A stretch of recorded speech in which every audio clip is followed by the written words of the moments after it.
Hey everybody, it's Jenny McGarvey, and I am back with you today to share how I planned in my mini happy planner.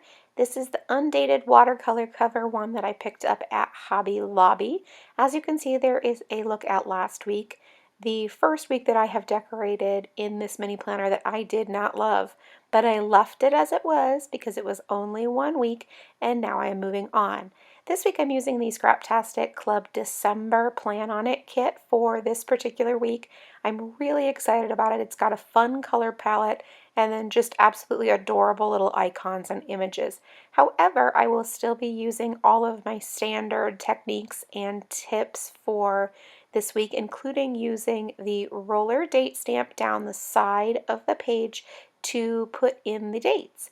The roller date stamp is a really old one from October afternoon, but you can pick up one at Hobby Lobby or Michael's. The Project Life brand has one. I think it's like $5 or something, and you could totally use a coupon on it. It's a really great find, and it gives that page the overall like kind of a fun office type feel. Now I'm using that Today sticker on Monday to write down a couple of events, but let me tell you something. This is totally a mistake. This is actually something that's happening the following week. Yep, you're right.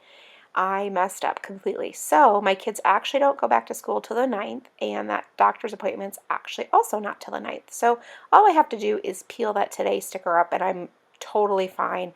Add a little bit of something right there and it'll be a-okay. It's not a big deal. I find that mistakes in my planner are actually opportunities to learn something and to find different ways to use supplies because I have to cover up the mistakes that I make. As you can see, I also added a little label sticker for a practice, which is really weird because that practice is actually from that day. So I'm not sure what I was thinking on Monday, but it's all right. It's not a big deal. I'll move on from it. On Tuesday, I'm using a super cute little sticker that has a couple of little lines and then those different colored hearts down the side. I'm just using that to notate a basketball game for my son. Now, obviously, something like this I wouldn't have to use since the planner itself already has lines, but it's a really cute sticker and it's a fun way to change it up a little bit, so I enjoyed using it. Now, I didn't have any events to notate on Wednesday, which is a little bit strange, but it's okay. I'm using a glittery box for Wednesday, and then I also paired together a super cute little penguin on the side of it to give it a little bit more fun, which I don't know how glitter could be even more fun, but it is. Now, I was completely wrong when I told you that I didn't have an event for Wednesday. I did have an event for Wednesday, but I, for some reason, decided to jump ahead to Thursday. I think I was just really excited about that glitter box since I don't use glitter very often. And let's be clear, these boxes aren't actually glittery. It's just printed on the page, but it's very realistic looking and I'm really actually enjoying it, even though I don't consider myself to be a glittery person. Now I used the VersaFine ink and the roller date stamp also down the right hand side, and what I'm really enjoying about putting it on the sides is that it's offering me just that extra line of room and I don't have to worry about covering the date when I'm doing my planning. Now for Friday, I have a couple of plans, but what the most important one is a trip to Disneyland that day. So I've just used the little glitter strip that's included in the top of those boxes and put that down and then added that super adorable little penguin sticker. And what's cool about it is that it's the two little penguins kissing, but for me, I really just wanted it to notate my love for Disneyland and our days spent there. So I thought that was really fun. Now I'm using one of those box squares and then also the little speech bubble box to notate a basketball game for Saturday. And I really like how all these colors are playing well together. I wouldn't necessarily have chosen any of these to play together, but I think that they're really turning out well. And Saturday actually personifies what I love about functional planning is that I can use completely functional items like I did on Saturday paired together and they still look really cute just because of the great use of color.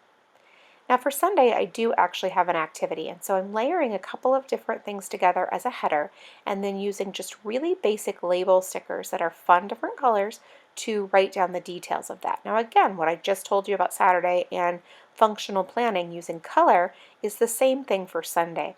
Now you can see that I staggered the labels. I don't like to line them up. I think that there's a couple of different things. One, design-wise, they don't look as good. And two, it's very hard to line things up perfectly so that they don't look messed up. And so when you stagger them and you purposely don't line them up, then they just look really fun and cute. I'm adding a little bit of hand lettering down to the break for things that I'm grateful for, which is winter break. We're having a really fun time, and I like being able to notate just that little snippet of our lives in my planner.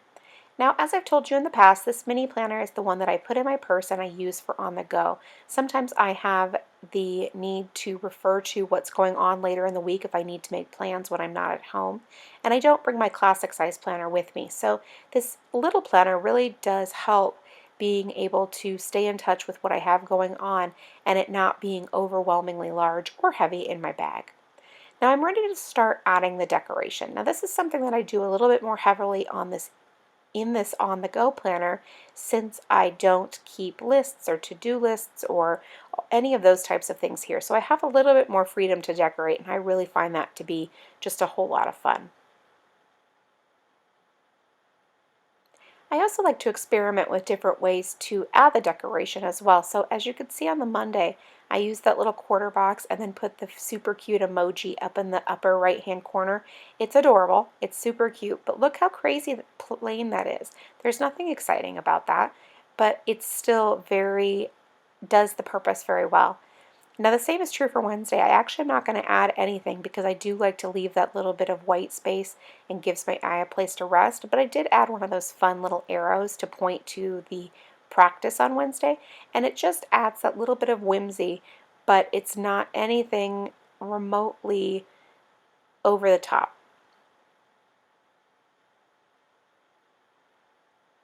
Now what I'm going to do is I'm going to refer back through the pages of the mini planner that I've already done and see if there are some design techniques that I can use for decoration that I already used in the past.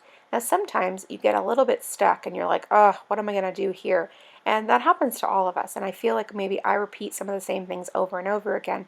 So what's a really great thing to do is to refer back to things that you've already done in the past. So maybe go back 2 months and say, oh, okay, what did I do in October? And then you can get a good idea of things that you really enjoyed and you haven't tried in a couple of months.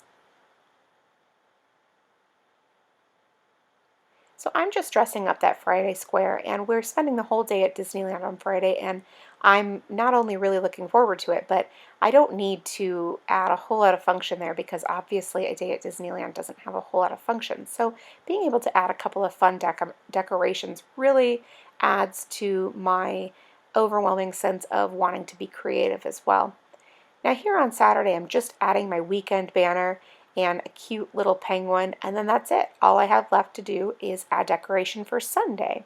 Thank you so much for stopping by and watching my video. I really do hope you enjoyed it. If you did, please leave me a thumbs up. And if you have any questions or comments, leave them in the box below and I will do my very best to get back to you. Thank you so much and make it a great day.